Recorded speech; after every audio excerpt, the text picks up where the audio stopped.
పుల్వామా ఉగ్రదాడిపై భారత్ రగిలిపోతోంది. పాకిస్తాన్కు ఎలా బుద్ధి చెప్పాలన్న దానిపై మోదీ సర్కార్ వ్యూహాలు సిద్ధం చేస్తోంది. అంతర్జాతీయంగా ఏకాకిని చేసేందుకు ప్రయత్నాలు చేస్తూనే ఇటు దౌత్యపరంగానూ దెబ్బ కొడుతోంది. ఈ క్రమంలో పాకిస్తాన్కు దిమ్మ తిరిగేలా సంచలన నిర్ణయం తీసుకుంది ఎన్డీఏ ప్రభుత్వం. పాకిస్తాన్లోకి ప్రవహిస్తూ అక్కడి ప్రజల సాగు, తాగునీటి కష్టాలను తీరుస్తున్న భారత జలాలను నిలిపివేయబోతోంది. ఈ మేరకు కేంద్ర జలవనరుల మంత్రి నితిన్ గడ్కరీ ట్విట్టర్లో పేర్కొన్నారు. ఈ జలాలను జమ్మూ ప్రజలకు అందిస్తామని, అటు నుంచి యమునా నదికి తరలిస్తామని స్పష్టం చేశారు.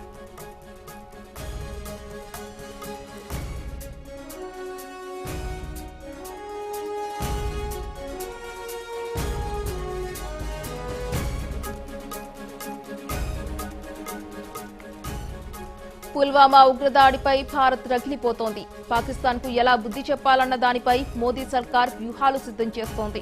అంతర్జాతీయంగా ఏకాకిని చేసేందుకు ప్రయత్నాలు చేస్తూనే ఇటు దౌత్యపరంగానూ దెబ్బ కొడుతోంది. ఈ క్రమంలో పాకిస్తాన్కు దిమ్మ తిరిగేలా సంచలన నిర్ణయం తీసుకుంది ఎన్డీఏ ప్రభుత్వం. పాకిస్తాన్లోకి ప్రవహిస్తూ అక్కడి ప్రజల సాగు, తాగునీటి కష్టాలను తీరుస్తున్న భారత జలాలను నిలిపివేయబోతోంది. ఈ మేరకు కేంద్ర జలవనరుల మంత్రి నితిన్ గడ్కరీ ట్విట్టర్లో పేర్కొన్నారు. ఆ జలాలను జమ్మూ ప్రజలకు అందిస్తామని, అటు నుంచి యమునా నదికి తరలిస్తామని స్పష్టం చేశారు.